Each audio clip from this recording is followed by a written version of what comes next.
राधे राधे मित्रों, हमारे चैनल राम कृपा 2.0 में आपका स्वागत है। जब जीवन खुद गुरु बन जाता है, एक क्षण ठहरिए। कभी आपने सोचा है जो आपके साथ हो रहा है वो क्यों हो रहा है? क्यों कभी सब कुछ आसान लगता है और अचानक ही कठिनाइयों का पहाड़ टूट पड़ता है? अगर आज आपके मन में ये सवाल उठा है तो ये संदेश आपके लिए है। जीवन में जो भी घटना घटती है वो यूं ही नहीं होती। हर परिस्थिति, चाहे सुख की हो या दुख की, ईश्वर का भेजा हुआ संदेश होती है। भगवान कभी सीधे नहीं उतरते। वे घटनाओं के रूप में आते हैं, लोगों के रूप में आते हैं और कहते हैं कि सुनो, ये मैं ही हूँ जो तुम्हें दिशा दिखा रहा हूँ। जब आत्मा ये समझ लेती है कि जो हो रहा है वो ईश्वर की योजना का हिस्सा है, तब शिकायतें खत्म हो जाती हैं।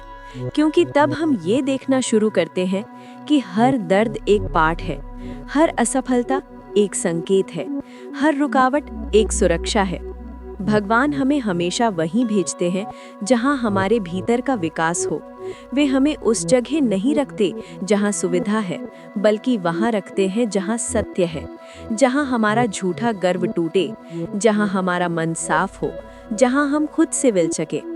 जब आप किसी कठिन दौर से गुजरते हैं, समझिए भगवान कह रहे हैं कि अब तुम्हारी आत्मा अगले स्तर पर जाने को तैयार है।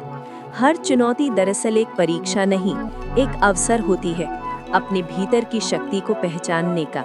जीवन जब हमें गिराता है तो सजा नहीं देता, सिखाता है, और जब हमें उठाता है तो पुरस्कृत नहीं करता, बस याद दिलाता है कि देखो, मैं हमेशा तुम्हारे साथ था। कभी कभी भगवान हमें उन लोगों से मिलवाते हैं जो हमें चोट पहुंचाते हैं, पर वास्तव में वे हमें हमारी सीमाएं दिखाने आते हैं।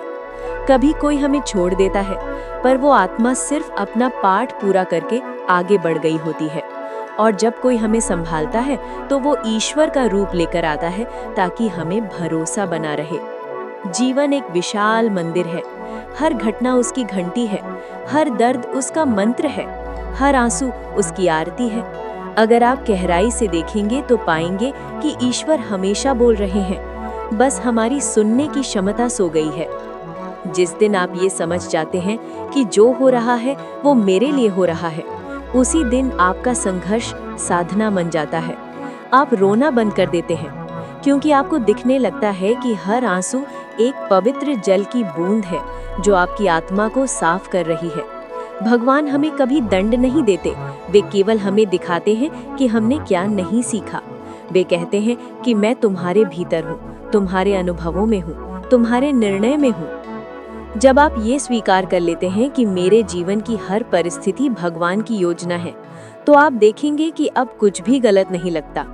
हर गलती सीख बन जाती है, हर बिछड़ना मार्ग बन जाता है, हर असफलता आरंभ बन जाती है।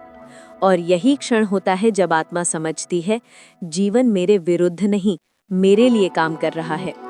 जब कोई आपका अपमान करे तो रुकिए और कहिए, धन्यवाद प्रभु, आपने मुझे नम्र होना सिखाया।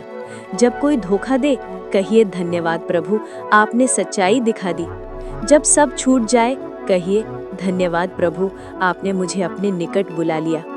यही सच्ची भक्ति है, जहाँ इंसान मांगना नहीं, समझना सीखता है। जहाँ वो जान लेता है कि ईश्वर के हर निर्णय में प्रेम छिपा है, भले ही वो दर्द के वस्त्र में क्यों ना आया हो। और जब आप ये अनुभव करते हैं कि जीवन का हर उतार चढ़ाव एक दिव्य संवाद है, तब आप भगवान से अलग नहीं रहते, आप स्वयं उनके साथ चलने लगते हैं। अब हर घटना आपकी साधना बन जाती है, हर व्यक्ति आपका गुरु, हर क्षण आपकी आराधना। फिर आत्मा कहती है, प्रभु धन्यवाद, आपने मुझे दिखाया कि आप हर जगह हैं, मेरे दर्द में भी, मेरी खुशी में भी। और यही वो अवस्था है जहां इंसान भक्त बनता है, क्योंकि अब वो समझ चुका होता है कि भगवान कहीं दूर नहीं है, वे हर अनुभव के पीछे छिपे हैं। तो अगली बार जब जीवन आपको परखे, शिकायत मत कीजिए, मुस्कुराइए और कहिए, धन्यवाद प्रभु, आपने मुझे फिर सिखाया कि मैं अकेला नहीं हूँ। अगर ये बात आपके भीतर तक उतर गई हो तो बस एक शब्द लिखिए, धन्यवाद प्रभु, क्योंकि शायद किसी और आत्मा को भी ये संदेश सुनने की जरूरत है। आप अभी उसी मार्ग पर हैं जहां हर अनुभव, हर शब्द आपको ईश्वर तक पहुंचा रहा है। धन्यवाद दोस्तों।